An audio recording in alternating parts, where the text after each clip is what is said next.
Amen. Para maging effective daw ang pananakop natin, kailangan maging parte tayo ng Dream Church ng Panginoong Hesus. Amen. Amen po? Amen.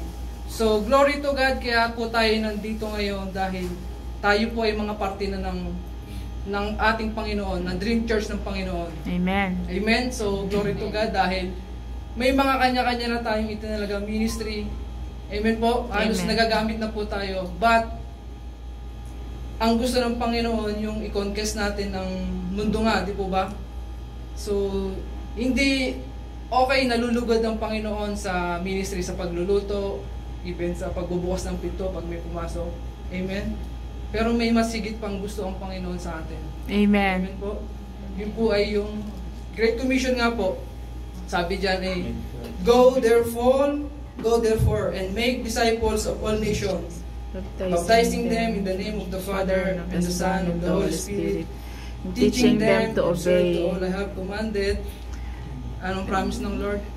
I will be with you. I am with you always to the end of the age. Amen. Amen. So, siguro naman, madalas po natin naririnig yung second coming back of Jesus Christ. Amen po? Amen. Nalalapit na lagi ang pagbabalik ng Panginoong Hesus. Na nangyayari na po yung mga propesiya sa Bible, yung mga kaguluhan ng mga bansa, yung mga lindol. Amen po? Amen. Nangyayari na. Bakit? Natatanong po ba natin sa sarili natin na bakit hindi pa rin dumarating ang Panginoong Hesus? Kasi hindi pa tayo kumikilos. Marami Amen. pang hindi nakakakilala. Ang sabi sa Matthew 24:14, and this gospel of the kingdom will be preached in the whole world as testimony to all nations, and the end will come. So baka ang mga kamag-anak pa natin hindi pa pala nakakarinig. Sabi diyan, kapag naibahagi na natin, napakinggan na ng buong tao sa mundo, and the end will come. Amen. So baka nga yung asawa natin, mga magulang natin, sila na lang yung hindi pa pala nakakarinig ng salita ng Diyos. Kaya hindi pa bumabalik ang Panginoong Hesus, kasi ang Panginoong Hesus ay binibigyan niyang pagkakataon na ang lahat ng tao ay makarinig ng magandang balita. Para pagdating doon sa impyerno, hindi mo masisisi ang Panginoong Hesus na, Lord, hindi ko naman narinig ang iyong salita. Amen po? Amen. Kaya ang gusto ng Panginoon, makarinig muna ang lahat ng salita ng Diyos, ng the good news bago siya dumating. Amen po? Amen. Amen. So, praise God. Ang ating scriptural Bible verse, inahanyahan ko po kayong tumayo para ating basahin. Number 1, 2, 3, go. And I also say to you that you are Peter, and on this rock I will build my church, and the gates of Hades shall not prevail against it. Yes, Lord. Hallelujah. Salamat o Diyos sa umagang ito, Panginoon, Lord. Tunay nga, Panginoon, na we believe, Lord God, na nandito ka, Panginoon, sa aming kalagitnaan, Lord Amen. God. Hallelujah. I pray, Panginoon, Lord, ikaw lang, Panginoon, ang mapupurihan ngayong umaga, Panginoon. Mga salita mo lang, Lord God, ang magmutawi sa aking mga bibig, Panginoon. Amen. Itago mo lang ako, Lord God, sa pinakamababang antas ng aking buhay, Panginoon. Na ikaw, Lord God, ang mapapurihan, Panginoon. Salamat, Panginoon. And I pray din, Lord, sa aking mga kapatid, Lord God, buksan mo ang puso't isipan nila, Panginoon, na maunawaan nila, Panginoon, ang nais mo, Lord God, sa umagang ito, Panginoon. Yes. Maraming salamat, Panginoon. We love you and we praise you. In Jesus' name, Lord, Amen. Amen.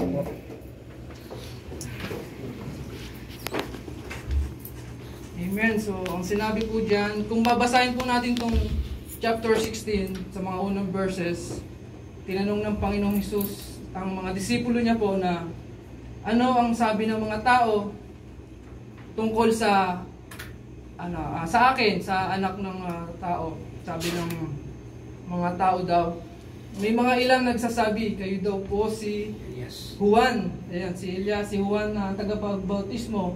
At ang iba ay, ikaw daw po ay si Jeremias o ang mga ilang propeta. Pero tinanong niya ang mga disipulo, sa inyo, sino ako? Ang sagot ni Pedro, Simon pa siya noon, you are the Messiah. Amen? Amen. The Son of the Living God, the Anointed One. Amen? So sabi ng Panginoon kay Simon, mapalad ka, Simon na anak ni Jonah. And then ayan po ang kasunod. And I also say to you that you are Peter, and on this rock. Sino yung rock? Si Lord. Si Lord. Amen. Si Jesus. Hindi niya sinabi, you are Peter, a rock. Baka po misinterpret po tayo na ang rock po dyan si Jesus Christ. Ang sinabi po ni Jesus Christ kay Peter sa John 1:42, you are Simon, the son of Jonah, you shall be called Cephas, which is Petros, small stone. Small stone po si Peter. Amen? Pero sabi nga sa verse 16 ng Matthew 16, Messiah is the rock, not Peter. Simon replied to Jesus, Jesus are the Christ, the Messiah, the anointed, the Son of the living God. So, ang rock po niyan ay si Jesus Christ. Amen po? Amen. Amen. So, and then, ang sabi niya dyan, I will build my church. Amen. Kapag naririnig po natin ng church, ano po yung unang pumapasok sa atin? Building, di po ba? Amen. Nung tayo po ay hindi pa tayo mas nakakaunawa sa Bible. Miski ngayon, di ba? Kapag tinatanong, saan ka pupunta? Sa church. Nasaan ka? Nasa church. So, ang church po ay, para malinawan po tayo pong mga believer yung church. Amen. Po? Hindi po building, hindi po gusali ang church. Kaya madalas mapapansin nyo kapag nagtatanungan, nag-uusap kami, pupunta ako sa faith house. Mas ginagamit po namin ang faith house kaysa church. Amen po? And sabi dyan ng Panginoong Jesus, I will build my church. So hindi gusali ang ibibuild ng Panginoon, kundi ang mga believers. Amen. Tayo po yun, ang binild ng Panginoon. Amen po? Amen. And the gates of the Hades shall not prevail against it. So, glory to God, dahil kung nandito na tayo sa church ng Panginoong Hesus, wala nang kapangyarihan ng kamatayan sa atin. Wala na ang gates of Hades. Wala nang laban si Satan sa atin. Dahil nandito tayo sa, tawag dito, sa ilalim ng pakpak ng Panginoong Hesus. Amen. So, wala nang magagawa ang gates of Hades sa atin. Yan pala yun. Peter is Cephas, a stone, not a rock. And ngayon, Jesus said, you are Simon, the son of John, you shall be called Cephas, which is Petros, a small stone. Amen. Amen. And then, Messiah Christ is the rock, not Peter. Simon Peter replied to Jesus, you are the Christ. Amen po. Sa objective po tayo. Objective. Number 1, to understand the qualities of the church that Jesus established in order to redefine our mindset and action to conform to the church of Jesus' dream. Amen. So, upang maunawa natin, ano ba yung mga quality ng katangian ng church na tinatag ng Panginoong Yesus? Amen po. And tukuyin ang ating mga pag-iisip at action. Amen. To conform the church of Jesus' dream. So, ngayon dito po natin maunawaan ano ba yung mga tinatag ng katangian na tinatag ng ating Panginoong Yesus. Number 2, to understand of Jesus' dream, church is for us to have unity and love with each other. Amen. Amen. Amen. Amen po. Amen. Amen. Unity. Saan na yun? Nandyan. Sabi nito, unity. Sabi ni Pablo sa mga taga-Corinth, I appeal to you, brothers and sisters, in the name of our Lord Jesus Christ, that all you agree with one another in what you say, and that there be no division among you, Amen. but that you be perfectly united in mind and thought. Amen. So, ito si Pablo lagi niyang pinapangaralan ng kanyang mga kapatid sa Corinth na yun nga po ang ating pagkakaisa sa gawain ng ating Panginoong Hesus. Amen po. Amen. And love with each other. Mahal po ba natin ang ating kapatid? Amen. Sabihin mo nga sa katabi mo, mahal kita kapatid. Kita mo. Bilang Yes, kapatid, I love you with the love of the Lord. Diba ang ating our purpose is loving God and and loving people. Amen. Amen. So, ang sabi pa sa Luke 10:27, the greatest, ano nga yung pas? The greatest of this is love. Hindi, yung command. The greatest commandment. Oh, what is this? Love Love the Lord your God with all your soul, with all your soul, with all your your mind, mind. with all your strength. And the second is Love love your neighbor as yourself. Love your enemy. Love your enemy. Amen. So, lahat tayo dito magmahalan. Amen po? Amen. I love you, kapatid. Amen. Yan ang gusto ng Panginoong Jesus sa kanyang church. Magmahalan. Baka ma-misinterpret Doon sa sa Second Industrial, nagmamahalan sila doon pero puro lalaki, walang babae doon eh. Bawal magligawan. Bawal magligawan. Sa ating introduction, how many of you have dream of accomplishing something great during your lifetime? A Amen. Profession or high career perhaps, establishing a great business venture, becoming an influential public servant. No one dreams to be an ordinary person or an employee. Amen po? Amen. Di ba? Bata pa lang tayo. Tinatanong na tayo ng mga teacher natin, ano gusto mong maging paglaki? Maging Ano doktor. Ano? Maging kapwa. Gusto ko maging doktor. Maging doktor, pulis, nurse, artista. Amen? Gusto kong Bata pa lang yumaman. tayo. Talagang Nakatulong sa tinatanong tayo eh. So, bata pa lang, nagkakaroon na tayo ng malaking pangarap sa ating buhay. Amen po? Amen. And sabi dyan, no one dreams to be an ordinary person. Bakit ka pa mangangarap kung gusto mo lang palang maging simple, ordinary? Oh, di ba? So, Princess. everyone is titled to dream. Amen. Amen. Lahat tayo talaga ay binigyan ng kagustuhan mangarap. It's a divine privilege.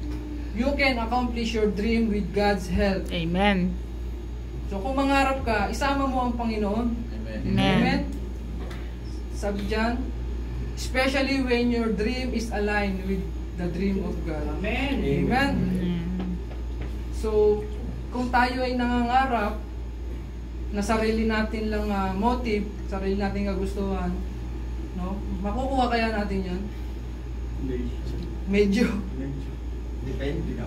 Makukuha, pero May consequence. may mawawala agad. Pero kung ang pinapangarap mo ay naka-align sa Panginoon Diyos, amen, sure na makukuha mo yan. Did you know that the Lord Jesus Christ had a dream so great that He did everything to fulfill it all His life? Amen. Nalalaman po ba natin kung ano yung dream ng Panginoon Diyos sa atin? Amen. For us to be everyone in the heaven. And alam niyo po ba kung gaano kahirap ang pinagdaanan ng Panginoong Hesus para ma-fulfill niya lang ang kagustuhan niya sa buhay niya? Amen po? Amen. Kung maalala niyo, inako niya ang ating mga kasalanan. Amen po? Amen. Pinako siya sa krus. Para ma-fulfill niya yung kanyang ang kanyang great dream sa kanyang buhay ay maibalik tayo sa Ama. Dahil nung wala pa ang Panginoong Hesus, hindi tayo kayang tingnan ng Panginoong Ama, Diyos Ama. Amen. Dahil po sa ating mga kasalanan, dahil ang Diyos Ama ay holy, hindi niya tayo kayang tingnan sa ating mga kasalanan. Pero dahil sa pagmamahal ng Diyos Ama, binigay niya ang kanyang buktong na anak na si Jesus Christ Amen. upang tayo makapanumbalik sa Kanya. Amen po? Amen.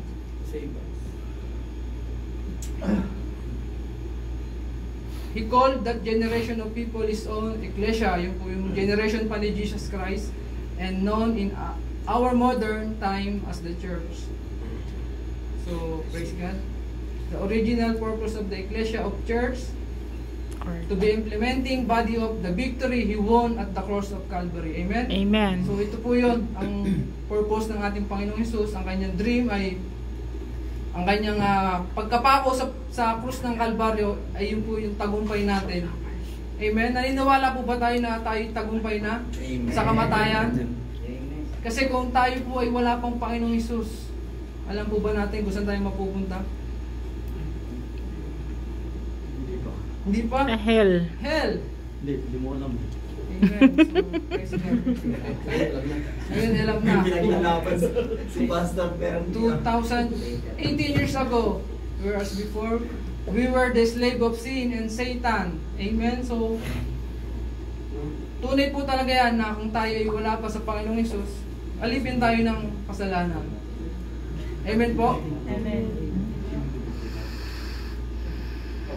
Nung tayo ay wala pang relasyon sa ating Panginoong Hesus, tayo po ay lumalangoy sa kasalanan. Naranasan niyo po ba yun? Nagtatampisaw ka pa. Di ba? Hindi nga lang tampisaw eh. Yung kasalanan na talagang nag-i-enjoy tayo. Pero nung tinanggap natin ang Panginoong Jesucristo, di ba? Kinalimutan na natin yung kasalanan. Break na kayo ng kasalanan. Amen po? Amen. Huwag mo nang balikan ang kasalanan. Dahil isang beses lang po ipapako ang Panginoong Hesus. At yun po yung pinagtagumpayan niya. Amen. We are being made part of the army. Yun po yun. Nung tayo po ay, ang Panginoong Hesus ay nagtagumpay na sa krus ng Kalbaryo. Tayo po ay parte na ng kanyang sundalo. Sabihin mo sa kapatid mo, isa kang sundalo ni Kristo. Sa kangkawan ng Panginoon. Ahu, ahu.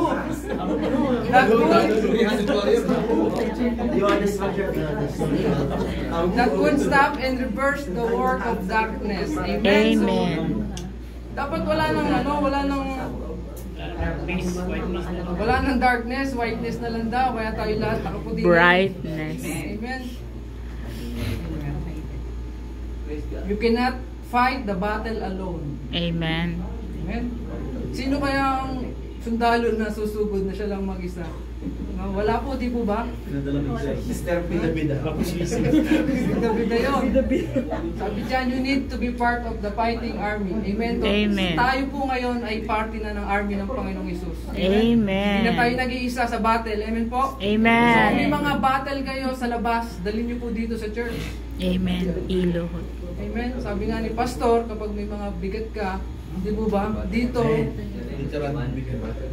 Ibigay. natin Amen. Trade, oo. Di po ba? And sabi dyan, tayo po ay church, tayo po ay isang army na ng Panginoong Hesus. Amen. Ito na po ang qualities, mga katangian ng ni Jesus Dream Church ng Panginoong Hesus.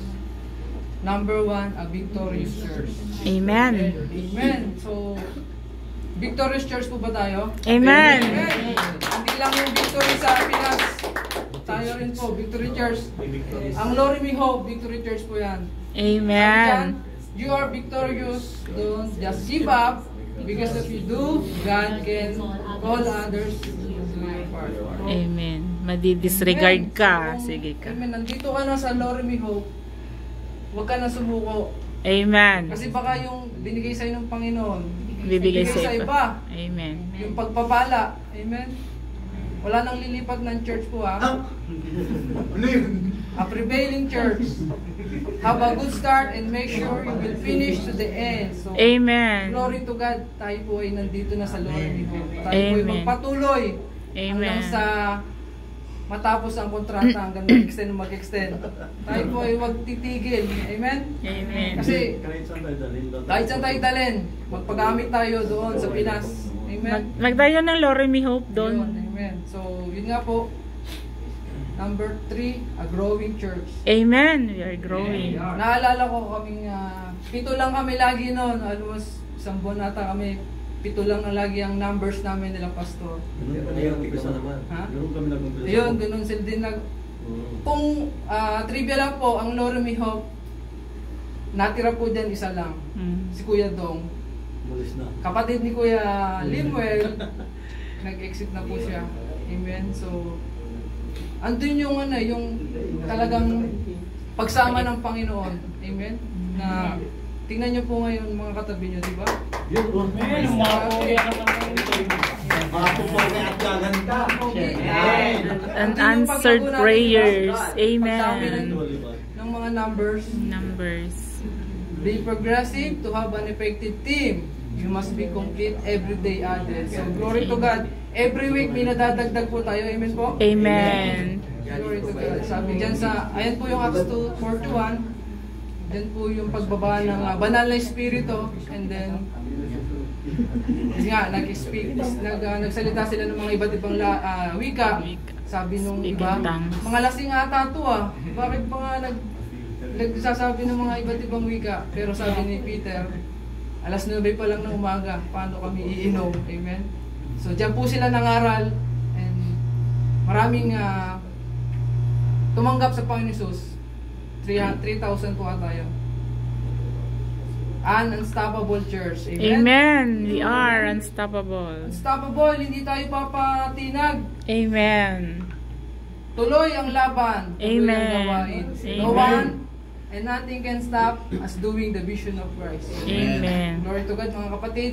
Patuloy lang po tayong mag-invite, Mag-share. para mas marami pa ang madala natin sa Panginoong Hesus. Amen po. Dahil Amen. ang kagustuhan ng ating Panginoong Hesus ay ang iba ay makarinig pa ng magandang balita at makareceive ng salvation. Amen. Amen. Achieving Jesus Dream Church. Ito naman po ay paano natin ma-achieve ang Jesus Dream Church. Number 1, redefine your definition of leadership.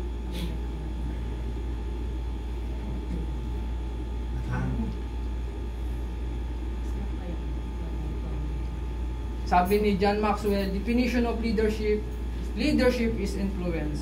Amen. Amen.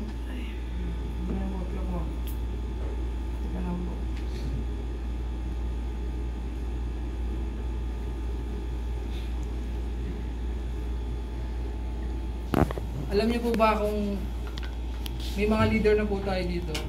Amen. Paano nila bigyan ng time ang mga kapatid?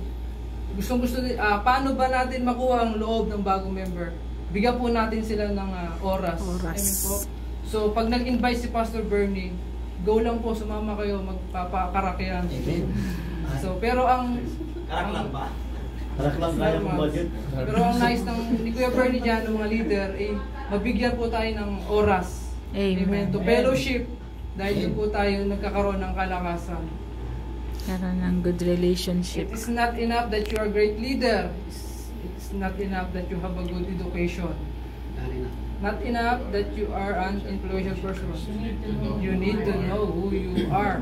Amen. Kilala ba natin kung sino tayo? Amen. Ano ba yung sarili mo? Amen.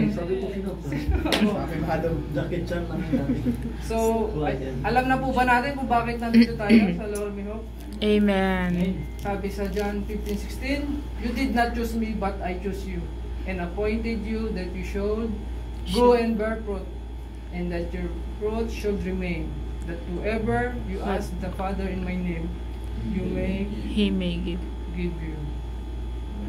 So, sabihin mo sa kapatid, sa katabi mo, I am chosen. I am chosen. I am appointed. I am appointed. I have an assignment. I have an assignment. I have Tomorrow. Assignment. Amen. to bear much fruit. Di po ba? Kaya wag po natin na maliitin ang kapangyarihan ng Diyos kung bakit tayo nandito ngayon. Ngayon, ang ministry mo, naghuhugas ka. Amen. Nag-glorify ang Panginoon dyan. Hindi niyo po ba alam ang mga disciple ng ating Panginoon Jesus bago niya tinawag yun? Ano yung mga profession nila? Fisherman. Tax collector, manginginom, adultery, si David, di po ba? Murderer. So, ganon din po sa atin ang Panginoon Diyos. Ano mang posisyon mo ngayon, may papagawa sa atin ng Panginoon Diyos. Amen. Yan, I am chosen. Number 2, redefine your definition of leader. Amen. Sino na po mga leader dito? Taas mo kamay. Amen. Yun, sila kuya. Amen. Sabi dyan, do not ask God talk to your neighbors of your loved ones or your loved ones. It is your job to do that. He already died on the cross. Don't ask Him to do what He already assigned you to do. Amen. Amen? Amen. So, hindi lang sa mga leader din, sa mga member. Minsan nananalangin tayo, Lord, Touch his heart. hipuin mo ang puso ng kapatid. Amen? Bakit hindi ikaw ang mag-approach sa kanya? Na maging encourage ka sa kanya. Amen po? Amen. Sabi diyan, binigyan ka ng Panginoon, binigyan ka ng assignment. Huwag mo na siyang utusan. Inuutusan natin ng Panginoon Diyos, di po ba? Anong trabaho natin? Tayo ang... Take action. Yun, amen. Kailangan may action. Huwag puro pray, kailangan din may gawa. Amen? Amen. So, ganun din sa ating mga pamilya. Lord, save my family. Pero hindi mo mabahagian ang salita ng Diyos. Give me a good health, tapos pwede ako sa labas ng Diyos. Ayun, oo nga. Ouch! Di po ba? mga tinaman. Kailangan may action pag tayo po ay nananalangin sa Panginoon Diyos. Amen. And a leader is one who leads and handles people in a cell group. Amen. So, paano ka nga naman masasabing leader, wala kang hinahandle ng mga tao? Paano ka masasabing supervisor, wala kang hinahandle? Ganon din po ang manager. Sinong ima-manage niya? Di po ba? Amen. Ganon din po sa leader. Kailangan Sarili niya. sarili niya i-manage. Kailangan as a leader, meron kang hinahawakan na cell group. Amen. And number 3, unleash. Ano yung unleash? Ilabas. Pakawalan. Your leadership potential. Amen. Yeah. So lahat po tayo dito may potential. Amen. Na maging leader. Amen. Amen. Di po ba? Anong sabi din sa ating goal? To make every believer a leader of leaders. To make every believer A leader of leaders. So, hindi lang tayo believer dito. Amen? May potential tayo maging leader. Amen? So, Amen. Hindi lang sa ganun, pati sa trabaho natin. ganun din. Kaya nga meron tayong mga pepsol. Amen? Sabi ni Kuya JP sa akin, Kuya Pao, kapag ba nag-pepsol, papunta na po ba sa pastor yan? Hindi naman Kuya, hindi naman po. Madami ibig pang sabihin, pagdadaan. Nag-pepsol ka, ay kasunod doon, pastoral na. Hindi po. Ang Lorimi ay pinapatatag lang po tayo para pag uwi ng Pinas, ma-handle po natin ang ating pamilya. Amen po. Amen. Hindi ibig sabihin tayo ay nag-pepsol, tayo po ay magiging pastor. Amen. So, in-encourage Pero may in-encourage may- po kayo. Bali, next week na po may ba yun? privilege. Yes. May pre-encounter na. Fourth week. Fourth Friday. Hindi, yung EGR. Yung age for fourth Friday ngayon. For Friday. Next week may pre-encounter. Lahat po tayo dito ay may potential na maging leader. Amen. Amen. Number 1, i-lead natin yung family natin. Amen po? Amen. Diba, binigay ng Panginoon Diyos sa ating mga kalalakihan, i-lead ng family. Dapat ang babae mag-submit sa lalaki. Asawa. Hindi ang... Asawa. Baka yung sa lalaki, sino na? Kasi yung babae magsasubmit siya sa kanyang asawa.